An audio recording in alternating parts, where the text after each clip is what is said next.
RS Sharma जो कि ancient history की बहुत ही इंपॉर्टेंट NCERT पुस्तक है, उसका आज ये दूसरा वीडियो लेक्चर है, जिसके अंतर्गत हम आपको जो है पूरे एंसेंट हिस्ट्री का जो है भौगोलिक ढांचा कैसा था उसके बारे में बताएंगे। तो इसके अंतर्गत मैंने 2 चैप्टर को इंक्लूड किया है। वो दोनों चैप्टर जैसा कि मैं आपको दिखाने का प्रयास करता हूँ, ये दूसरा एक चैप्टर रहेगा प्रस्तर युग आदिम मानव। तो ये दोनों चैप्टर मैं आज आपको पढ़ाने वाला हूँ। सबसे शुरुआत करते हैं सबसे पहले चैप्टर से। तो भौतिक ढांचा कैसा उस समय भारत का भौगोलिक ढांचा था उसके बारे में आपको बताने का प्रयास करते हैं। तो जैसा कि आपको बताना चाहूँगा कि आप देख सकते हैं मैंने अंडरलाइन किया है अपनी पुस्तक के अंतर्गत, भारतीय उपमहाद्वीप एक स्पष्ट भौगोलिक इकाई है और इसका अधिकांश भाग उष्णकटिबंध में पड़ता है। जैसे कि भारत आप सभी को पता है कि भारत का अधिकांश भाग जो है उष्णकटिबंधीय क्षेत्रों में आता है। भारत के इतिहास में मानसून की महत्वपूर्ण भूमिका, आप सभी को पता है कि भारत में मानसून की महत्वपूर्ण भूमिका होती है और यहाँ पर सबसे ज़्यादा बारिश जो होती है वो दक्षिण पश्चिम मानसून से होती है, जो कि जून से अक्टूबर तक रहता है। ये आप सभी को पता होना चाहिए ज्योग्राफी के सब्जेक्ट के अंतर्गत। इसके साथ साथ अगर हम बात करते हैं कि प्राचीन काल में सिंचाई का कोई विशेष महत्व नहीं था, लेकिन फिर भी जो है खेती जो थी वो पूरी तरीके से वर्षा पर निर्भर थी, क्योंकि प्राचीन काल में आप सभी को पता ही होगा कि मतलब सिंचाई के लिए कोई ऐसी सुविधा नहीं थी। आज हम भारत में खरीफ की फसल कहते हैं, वह प्राचीन भारत में जो है दक्षिण पश्चिम मानसून पर आधारित थी। जिसको हम आज खरीफ की फसल कहते हैं वो जो है प्राचीन समय में जो है दक्षिण पश्चिम मानसून पर आधारित थी। जैसे कि मैं आपको बताना चाहूँगा कि ये भारत का मैप है, इस तरीके से मैं आपको समझाने का प्रयास करता हूँ मैप के अनुसार में। ये आपका भारत का मैप है और ये जैसे इस तरीके से ये पूरब है, ये पश्चिम है, ये ऊपर का हिस्सा उत्तर है, ये नीचे का हिस्सा दक्षिण है। तो जो भारत में अधिकतर वर्षा होती है वो दक्षिण पश्चिम मानसून से होती है, जो केरल के तट पर सबसे पहले टकराता है दक्षिण पश्चिम मानसून। और अगर हम खरीफ की फसल की बात करते हैं तो यह फसल जो है दक्षिण पश्चिम मानसून पर ही आश्रित होती थी। सबसे पहले केरल के तट पर यह मानसून टकराता था, उसके बाद इस मानसून की 2 शाखा हो जाती थी। एक शाखा जो है पश्चिम क्षेत्र में ऊपर की ओर बढ़ती थी, एक शाखा जो है नीचे तमिलनाडु से होते हुए सीधे जो है गारो खासी जयंतिया की पहाड़ से टकरा करके आपके उत्तर भारत में बारिश करती थी, और एक शाखा आपके जो है नर्मदा क्षेत्र में बारिश करती थी। तो इस तरीके से जो है भारत में बारिश होती थी। तो ये था आपका भौगोलिक स्थिति। जैसे कि अब आपको बताना चाहूँगा कि पश्चिमी विक्षोभ से उत्तर भारत में जो जाड़े में वर्षा होती थी, ये चीज़ें आपको ज्योग्राफी में बहुत अच्छी तरीके से समझ में आएंगी जब मैं आपको ज्योग्राफी पढ़ाऊँगा। और जैसे कि अगर आप बात करते हैं पश्चिमी विक्षोभ की, तो अगर मैप से बताना चाहूँ तो सबसे पहले से ये आपका मैप है और इस तरीके से कुछ आपका मैप बना है, और ये पूरब है, ये पश्चिम है। तो जो पश्चिमी क्षेत्र है जहाँ पे साइबेरियन हवाएं होती हैं, ये जो है आपके भूमध्य सागरीय हवाएं जब इधर से आती हैं तो इतनी ठंडी होती हैं, तो यहाँ पर जो है हिंदुकुश पर्वत है, यहाँ से टकरा करके कुछ हवाएं जो है इधर रह जाती हैं और कुछ हवाएं जो हैं निकल के जो है इस साइड आ पाती हैं, जो अपने साथ बारिश लाती हैं, जिससे जो है आपके अफगानिस्तान में बारिश होती है, पाकिस्तान के कुछ क्षेत्रों में बारिश हो जाती है और राजस्थान के कुछ क्षेत्रों में बारिश होती है। इससे जो है गेहूं की फसल काफ़ी ज़्यादा अच्छी हो जाती है आपके उत्तर भारत में। ठीक है, अगर हम बात करते हैं तटीय क्षेत्रों में बारिश कब होती है, सबसे ज़्यादा बारिश तमिलनाडु में होती है और वो लौटते मानसून से होती है। जो हमारा दक्षिण पश्चिम का मानसून होता है, जब वो मानसून होते हुए ऊपर जाता है और उसके बाद सितंबर से अक्टूबर के महीने में जब ये मानसून वापस आता है तो आपके जो है उड़ीसा और जो है तमिलनाडु में भयानक बारिश करता है, और लौटते हुए मानसून से आपके जो है उड़ीसा में भयानक चक्रवात आते हैं और बवंडर भी आते हैं। और लेकिन जो है इसके साथ साथ जो है आपके जो है तमिलनाडु क्षेत्र में भयानक बारिश होती है लौटते हुए मानसून से। तो ये था आपका पूरा ज्योग्राफिकल क्षेत्र जो वर्षा जिस तरह से भारत में होती है। ठीक है, भारत मानसून के ज्ञान के फलस्वरूप पश्चिम एशिया, भूमध्य सागरीय क्षेत्र और दक्षिण पूर्व एशिया से व्यापार करने और सांस्कृतिक संपर्क स्थापित करे। प्राचीन समय में आपको बताना चाहूँगा कि जो भारत का व्यापार था वो मध्य एशिया से सबसे ज़्यादा व्यापार होता था। ठीक है, अब ये देखते हैं हिमालयन साइबेरिया से चलकर मध्य एशिया को पार करने वाली उत्तर ध्रुवीय ठंडी हवाओं को रोकता है। आप सभी को पता है हिमालय जो है एक हमारा बहुत ही अच्छा प्रतिरोधक का काम करता है। ये साइबेरियन हवाएं जो बहुत ठंडी हवाएं होती हैं जो कि रूस के साइड से आती हैं, उन हवाओं को जो है ये रोक देता है और बहुत ही कम जो ठंडी हवा ऊपर से निकल पाती है, जिसके कारण यहाँ पर हल्की फुल्की ठंडी होती है। अगर ये पहाड़ नहीं होता हिमालय तो भारत भी जो पूरी तरीके से जम जाता। ठीक है, तो अगला चैप्टर जैसा कि हम दिखा चाहेंगे इसमें अगर हम बात करते हैं तो यहाँ पर आप देख सकते हैं कि दक्षिण की ओर सुलेमान पर्वत श्रृंखला, अभी मैंने आपको बताया ना कि जो है जो किरथर की पहाड़ियाँ हैं और सुलेमान पर्वत श्रेणियाँ ये पाकिस्तान के क्षेत्र में पड़ती हैं। जैसे कि ये आपका मैप है तो ये जो अफगानिस्तान का एरिया है यहाँ पर आपको ये सारी चीज़ें देखने को मिल जाएंगी इस वाले क्षेत्र में। जो पाकिस्तान अफगानिस्तान का क्षेत्र है, यहाँ पर आपको जो सारी चीज़ें सुलेमान पर्वत श्रृंखला, बलूचिस्तान, केथर पर्वत श्रृंखला, ये सारी चीज़ें आपको देखने को मिल जाएगी।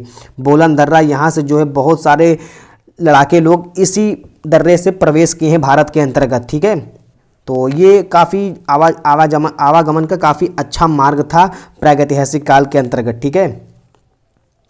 यहाँ तक कि हिमालय पर्वत श्रृंखला का पश्चिमी विस्तार जो कि हिंदुकुश कहलाता है, सिंधु और अक्सास के बीच लोग इससे आर पार जाते थे। जो हिमालय के पर्वत का जो पश्चिमी क्षेत्र था, जहाँ हिंदुकुश पर्वत जिसको कहते हैं, वहाँ पर लोगों का आवागमन होता था दर्रों के द्वारा। दर्रा दो ऐसा भाग होता है दो पहाड़ों के बीच का, जिससे जो है एक पहाड़ से दूसरे पहाड़ के बीच के क्षेत्र को पार किया जाता है, इसे दर्रा कहते हैं, ठीक है।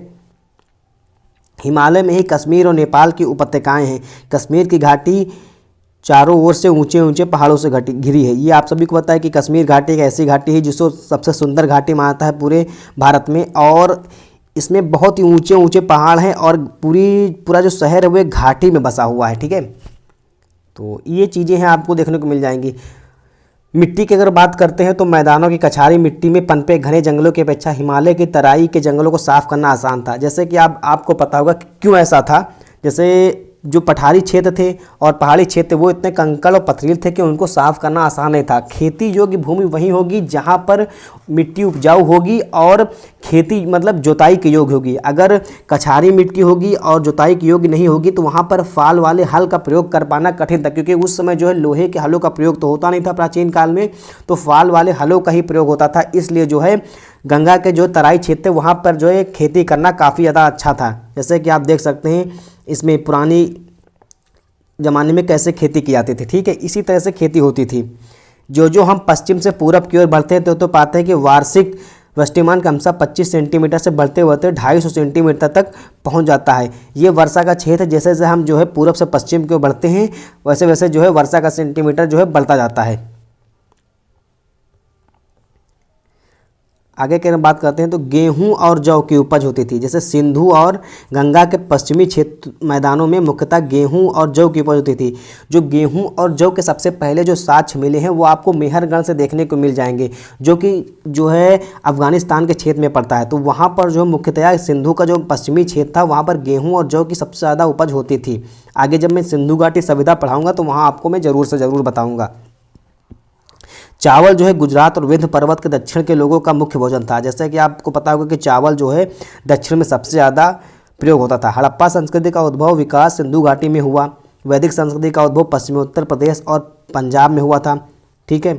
वैदिक संस्कृति जो मुख्यतः लोहे के प्रयोग पर आश्रित थी मध्य गंगा घाटी में फली फूली और निचली गंगा घाटी की ओर उत्तरी बंगाल को वास्तव में जो है इसे गुप्त उसका मतलब बहुत ज़्यादा उत्कर्ष प्राप्त हुआ था उस समय। अशोक को द्वारा प्रस्तर स्तंभ नावों की ओर दूर दूर देशों में पहुंचाए गए थे। जो अशोक के द्वारा स्थापित प्रस्तर पत्थरों के स्तंभ थे उनको जो नाव के द्वारा जो है दूर दूर तक जो है गड़वाने के लिए फैलाया गया था। इसमें मतलब संदेश राजा का संदेश, जो अशोक के स्तंभ पाए गए उसमें राजा का संदेश होता था, इसलिए जो है ये स्तंभ गड़ाए गए थे जिससे कि राजा का संदेश दूर दूर तक फैले। अगला अगर हम दिखाने का प्रयास करेंगे, जैसे कि आप ये देख सकते हैं यहाँ पर, तो ये तो मैप था आपको भी मैंने दिखाया, तो ये सारा मैप आप देख लीजिएगा आप अपनी पुस्तक में जो है इस मैप काफ़ी अच्छी है। जैसे आप ये किरथर की पहाड़ियाँ, सुलेमान है, हिंदुकुश है, ये दर्रा है, तो ये आप देख सकते हैं। ये हिमालय का पूरा श्रेणी है, ये जो है आपका दक्षिण क्षेत्र है, ये पश्चिमी घाट है, ये पूर्वी घाट है, ठीक है। ये सब चीज़ें आपको देख लीजिएगा। यहाँ पर ये मेहरगढ़ का क्षेत्र पड़ता है जहाँ पर गेहूँ के साथ सबसे ज़्यादा पाए गए हैं, ठीक है। तो इसी तरीके से आप इनको देख लीजिएगा। आगे के जैसा मैं बढ़ना चाहूँगा, उदाहरण देखते हैं कि भारतीय प्रायद्वीप के पूर्वी भाग जिसे हम आज का उड़ीसा कहते हैं, जो कि कलिंग देश उस समय कहलाता था, उसके उत्तरी सीमा थी महानदी और दक्षिण सीमा गोदावरी थी। इस प्रकार आंध्र प्रदेश के उत्तर में गोदावरी और दक्षिण में कृष्णा है। इन दोनों नदियों के मुहानों के मैदान को आरंभ काल में अचानक मतलब बहुत सारा महत्व मिला। इसलिए जैसे कि मैं आपको बताना चाहूँगा कि जो यहाँ पर गोदावरी है और कृष्णा का जो मैदान था ये काफ़ी ज़्यादा उपजाऊ मैदान था, क्योंकि ये खेती के लिए बहुत ज़्यादा उपजाऊ, जैसे कि गंगा का मैदान काफ़ी ज़्यादा उपजाऊ था, वैसे दक्षिण भारत में गोदावरी और कृष्णा का जो मैदान था वो बहुत ही उपजाऊ था प्राचीन काल में। तो यहाँ पर बहुत सारी खेती होती थी उस समय। नीचे देखते हैं अरिकमेडु आधुनिक नाम महाबलीपुरम और कावेरीपट्टनम के बंदरगाह कोरोमंडल पर अवस्थित थे। ये बंदरगाह जो है आपको कोरोमंडल तट पर मिल जाएगा, जो कि तमिलनाडु के साइड में पड़ता है, ठीक है।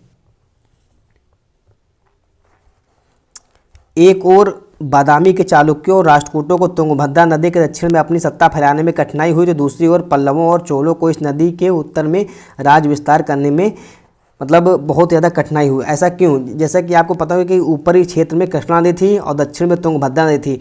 इन नदियों के कारण जो कर्नाटक का जो क्षेत्र था उसमें सीमा विस्तार कर पाना बहुत ज़्यादा कठिन था, क्योंकि नदियों के पड़ जाने से नदी को पार करना उतना आसान नहीं था।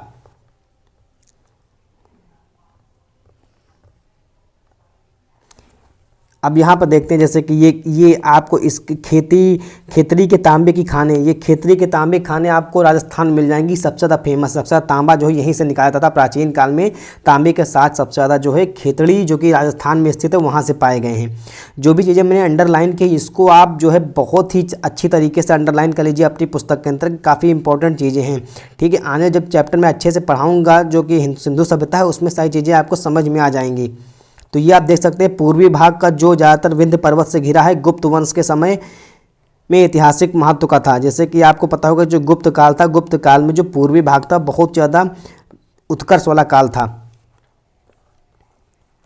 अब भी इधर देखते हैं तो यहाँ पर आपको दिखाना प्रयास करते हैं भारत, परंतु उत्तरी और पश्चिमी भारत के अधिकांश भाषाएं एक ही मूल आर्य भाषा में विकसित हुई थी। जो प्राचीन काल की भाषा थी तो मूल भाषा वह जो थी आर्य भाषा थी, इसलिए बहुत से समानता इसमें दिखाई आपको पड़ जाएगी। द्रविड़ भाषा बोलने वाले लोग विंध्य के दक्षिण में रहते थे और भारतीय आर्य भाषा बोलने वाले इसके उत्तर में। दोनों के बीच जो है जो क्षेत्र था उसको विंध्य क्षेत्र कहते थे। अब यहाँ पर से देखेंगे तो द्रविड़ भाषा बोलने वाले लोग विंध्य क्षेत्र के दक्षिण में रहते थे और भारतीय आर्य भाषा बोलने वाले इसके उत्तर में रहते थे। जब आपका मैप बनाएंगे तो आपको एक ये विंध्य पर्वत मिलेगा और इसके दक्षिण में जो लोग रहते थे वो जो है द्रविड़ भाषा बोलते थे और उत्तर में जो रहते थे वो आर्य भाषा बोलते थे। और इन्हीं क्षेत्रों के बीच में जो विंध्य का क्षेत्र, विंध्याचल पर्वत का क्षेत्र था, वहाँ पर आदिवासी लोग भी रहते थे, जहाँ वे आज भी पश्चिमी और पूर्वी घाटों के तटवर्ती क्षेत्रों में एक प्रवासी व्यापारी लोग की तरह बसते हैं और रहते हैं। दक्षिण में विदेशी व्यापार खूब चलता था, क्योंकि जो दक्षिण भारत था वहाँ पर विदेशी व्यापार काफ़ी ज़्यादा तेज़ी से फैला हुआ था।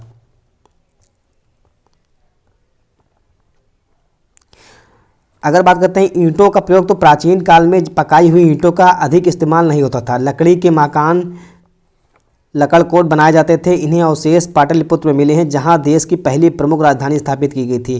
प्राचीन काल में आपको ईंटों का प्रयोग देखने को मिल जाएगा। लकड़ी का प्रयोग ज़्यादा हुआ है घर बनाने के रूप में। इसका साक्ष्य आपको मिलेगा पाटलिपुत्र, जो कि देश की पहली राजधानी थी।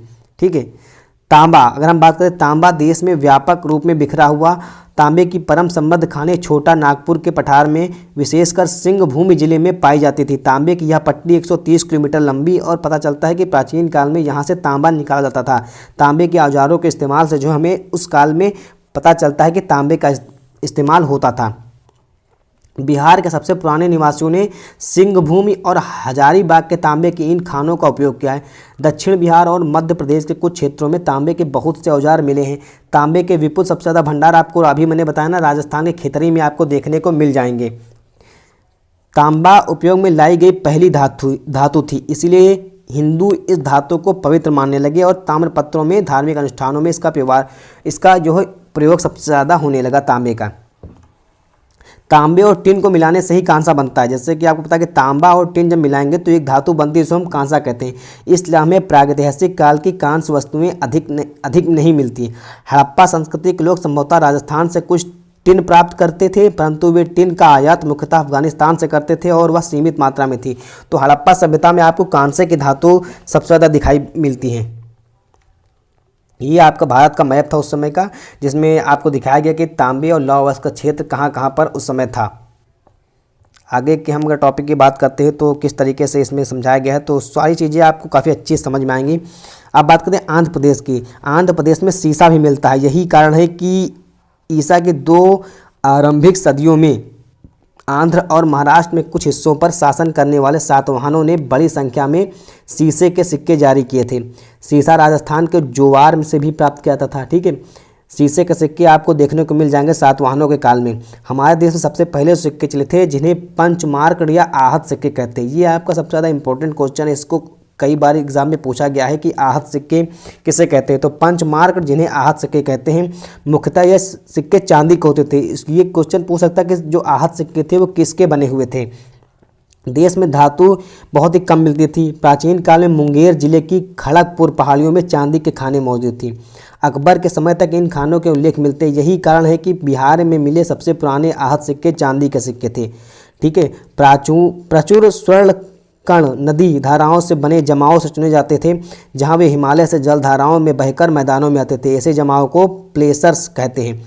प्लेसर्स मतलब ऐसे जमाओं को कहते हैं जो मतलब जो पहाड़ी क्षेत्र था वो कट छट कर जब जमीन में आता था तो उसमें कुछ जो है तांबे के जो है अवशेष मिलते थे।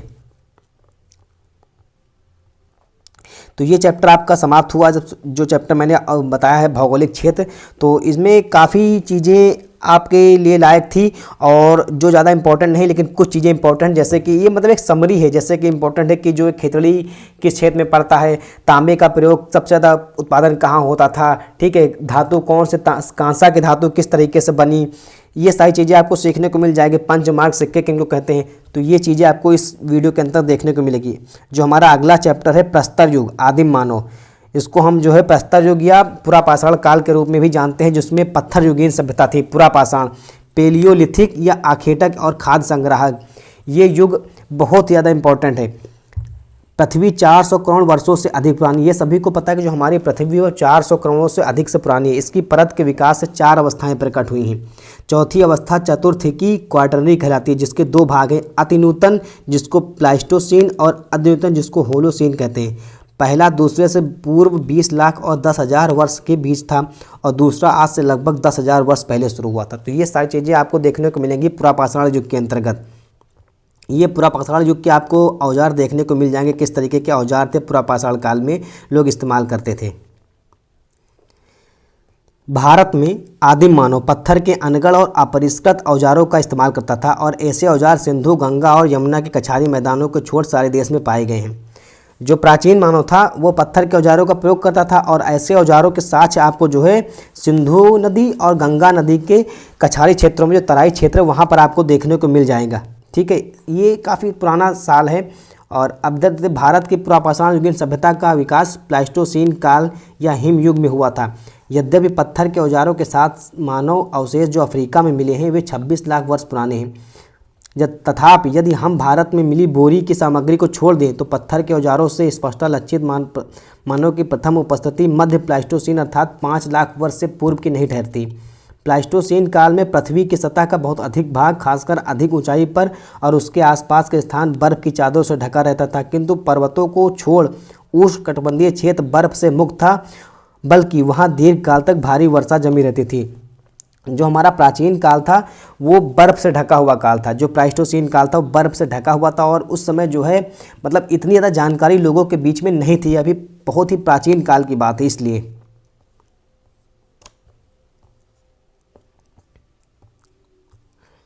जैसे कि यहाँ पर आप देखिए आरंभिक पुरापाषाण युग के स्थल अब पाकिस्तान में पड़ी पंजाब की सोवन नदी घाटी में पाए जाते हैं। ठीक है, सोवन नदी जो कि पाकिस्तान में है, यहाँ पर आपको शुरुआती जो पुरापाषाण युग के स्थल है वहाँ पर आपको देखने को मिल जाएंगे। कई स्थल कश्मीर और थार मरुभूमि में मिले हैं।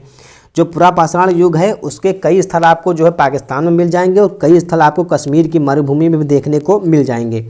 ठीक है, आरंभिक पुरापाषाण कालीन औजार उत्तर प्रदेश के मिर्ज़ापुर जिले में बेलन घाटी में पाए गए। उत्तर प्रदेश के मिर्ज़ापुर जिले से बेलन घाटी से भी आपको जो है पुरापाषाण कालीन कुछ औजार देखने को मिल जाएंगे। राजस्थान की मरुभूमि के दिदवाना क्षेत्र में बेलन और नर्मदा की घाटियों में तथा मध्य प्रदेश के भोपाल के पास भीमबेटका की गुफाओं में शैलाश्रय और चट्टानों से बने आश्रयों में मिले व मोटा माटी 10,000 ईसा का, मतलब आपको पता होगा भीमबेटका की गुफाएं बहुत ही पुरानी गुफाएं हैं। वहाँ पर आपको जो है शैल चित्र मिलेंगे जो कि पत्थरों पर दीवारों के ऊपर जो उकेरे गए हैं, तो वो चीज़ें आपको देखने को मिलेगी भीमबेटका की गुफाओं में। ठीक है,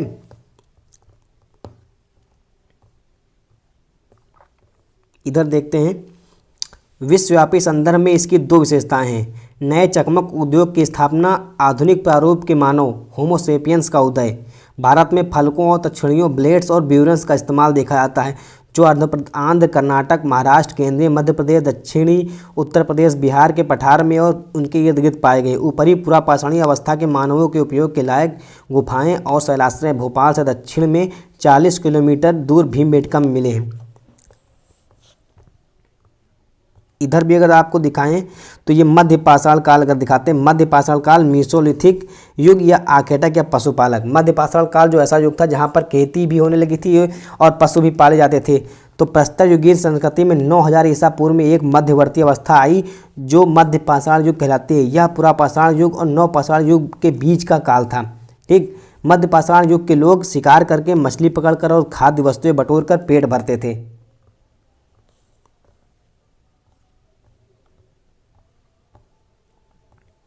प्राचीनतम, अब हम बात करते हैं आपको प्राचीनतम कलाकृतियाँ कौन कौन सी कलाकृतियाँ उस समय फेमस थी। तो पुरा पाषाण और मध्य पाषाण युग के लोग चित्र बनाते थे, जो कि दीवारों पर चित्र बनाए जाते थे। तो ऐसे काल था। प्रागैतिहासिक कलाकृतियाँ तो कई स्थानों में पाई गई हैं, परंतु मध्य प्रदेश का जो भीमबेटका स्थल है ये काफ़ी ज़्यादा इंपॉर्टेंट क्वेश्चन कई बार पेपर में पूछा गया है। तो जो भीमबेटका की गुफाएँ हैं वो सबसे अद्भुत स्थलों में माना जाता है। यह भोपाल से 45 किलोमीटर दक्षिण विंध्य पर्वत पर अवस्थित है। इसमें 10 वर्ग किलोमीटर क्षेत्र में बिखरे 500 से भी अधिक चित्रित गुफाएं हैं। इन गुफाओं के चित्र पुरा पाषाण काल से मध्य पाषाण काल तक के बने हुए हैं और कुछ श्रृंखलाओं में तो हाल के समय तक के हैं, परंतु इनमें अनेकों गुफाएं मध्य पाषाण काल के लोगों से संबंध है। बहुत सारे पशु पक्षी और मानव चित्रित हैं। मतलब जो गुफाएं हैं भीमबेटका की, वहाँ पर आपको पशु पक्षियों के चित्र भी आपको देखने को मिल जाएंगे। इन कलाकृतियों में चित्रित अधिकांश पक्षी और पशु वे हैं जिनका शिकार जीवन निर्वहन के लिए किया जाता था। तो ये भी आप देख लीजिएगा। अनाज पर जीने वाले पर्चिंग पक्षी उन आरंभिक चित्रों में नहीं पाए जाते हैं। ये क्वेश्चन कई बार पूछा गया है, तो इसको देख लीजिए। अनाज पर जीने वाले पर्चिंग पक्षी उन आरंभिक चित्रों में नहीं पाए जाते हैं क्योंकि वे चित्र अवश्य आखेड़ खाद्य संग्रह पर आश्रित अर्थव्यवस्था संबंध होंगे। यह बड़ी रोचक बात है कि मिर्जापुर जिले में अवस्थित बेलन घाटी में विंध्य पर्वत के उत्तरी छोर पर पुरा पाषाण काल की तीनों अवस्थाएं एक के बाद एक पाई जाती हैं। इसके बाद लगातार मध्य पाषाणिक और नव पाषाणिक अवस्थाएं पाई जाती हैं। अब बात करते हैं नव पाषाण काल, नियोलिथिक युग, जिसमें खाद्य उत्पादक कौन कौन से थे। तो नव पाषाण काल और नियोलिथिक युग की बात करते हैं। इस युग के लोग जो है पत्थर या पालिशदार हथियार के औजारों का प्रयोग करते थे, जिसमें कुल्हाड़ियों का इस्तेमाल भी सबसे ज़्यादा होता था।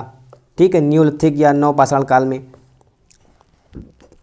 उत्तर पूर्वी समूह के नव पाषाण औजारों में वक्रधार की आयताकार कुल्हाड़ियाँ, उत्तर पूर्वी समूह की कुल्हाड़ियाँ पालिशदार पत्थर की होती थी जिनका आयताकार दस्ता लगा रहता था, और कभी कभी स्कंधेदार खंतियाँ स्कंधियों हो भी लगी होती थी। दक्षिणी समूह की कुल्हाड़ियों की बंगलें अंडाकार होती थी और हत्था नुकीला रहता था। ठीक है, उत्तर पश्चिम में कश्मीरी नवपाषाण संस्कृति की कई विशेषताएं हैं, जैसे गारतावास, गड्ढा का घर, मतभांड की विविधता, पत्थर तथा हड्डी के तरह तरह के औजारों का प्रयोग तथा सूक्ष्म पाषाण का अभाव। इसका एक महत्वपूर्ण स्थल है बुर्ज होम, जिसका अर्थ है भुर्ज वृक्ष का स्थान। यह श्रीनगर से उत्तर पश्चिम की ओर 16 किलोमीटर दूर है। वहाँ नवपाषाण युगीन लोग एक झील के किनारे जमीन के नीचे घर बनाकर रहते थे और शिकार और मछली पर जीते थे। लगता है वे खेती से परिचित थे। एक अन्य नवपाषाण स्थल है गुफकराल, जिसका अर्थ होता है कुलाल अर्थात कुम्हार की गुफा। यहाँ के लोग कृषि और पशुपालन दोनों धंधे करते थे। ठीक, कश्मीर की अगर बात करते तो वहाँ पर गारतावास, जो कि मतलब एक गड्ढा होता था जहाँ पर जो है चीज़ें आपको मृदभांड आपको देखने को मिल जाएंगे। वहाँ पर गड्ढे में लोग अपने आप को रहने के लिए स्थान बनाते थे, जमीन नीचे घर खोद कर रहते थे, जिसे हम गारतावास कहते हैं। भारत में सिर्फ चिरांद ही एक स्थान है जहां हड्डी के अनेक उपकरण पाए गए हैं। यह स्थान गंगा के उत्तरी किनारे पर पटना से 40 किलोमीटर दूर स्थित है। ये इंपॉर्टेंट क्वेश्चन है, आप इसको देख लीजिएगा।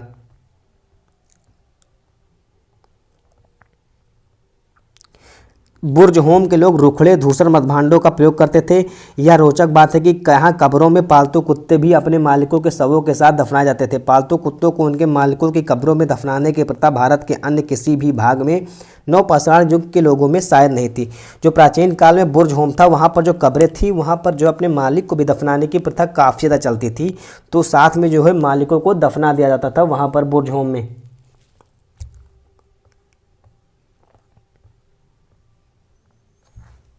आगे के चैप्टर के दिखाने तो क्या चीज़ें आपको देखने को मिलेंगी, जैसे कि यहाँ देख सकते हैं नवपाषाण युग के निवासी सबसे पुराने कृषक समुदाय के थे। वे पत्थर के कुदालों और खोदने के डंडों से ज़मीन खोदते थे। जो नवपाषाण काल के लोग थे वो काफ़ी पुराने थे, और भाई ज़मीन खोदने के लिए किसी न किसी औजार की आवश्यकता होती थी, तो उसको खोदने के लिए डंडों से खोदते थे। डंडों में 1 ओर से आधे किलोग्राम वजन के पत्थर के छल्ले लगे रहते थे। पत्थर के पालिशदार औजार के अलावा वे सूक्ष्म पाषाण फलकों का भी प्रयोग करते थे। वे मिट्टी और सरकंडे के बने गोलाकार या आयताकार घरों में रहते थे। बताया जाता है कि गोलाकार घरों में रहने वालों की संपत्ति पर सामुदायिक स्वामित्व होता था। जो भी हो, इतना तो निश्चित है कि नवपाषाण युगीन लोग स्थायी रूप से घर बनाकर रहने लगे। ये रागी और कुल्थी पैदा करते थे।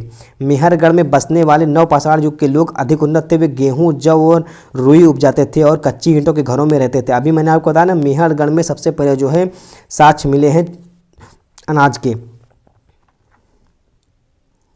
कुंभकारी की अगर बात करते हैं तो सबसे पहले इसी अवस्था में दिखाई देती है। नवपाषाण काल में जो कुंभकारी और चाक का इस्तेमाल आपको दिखाई देता है।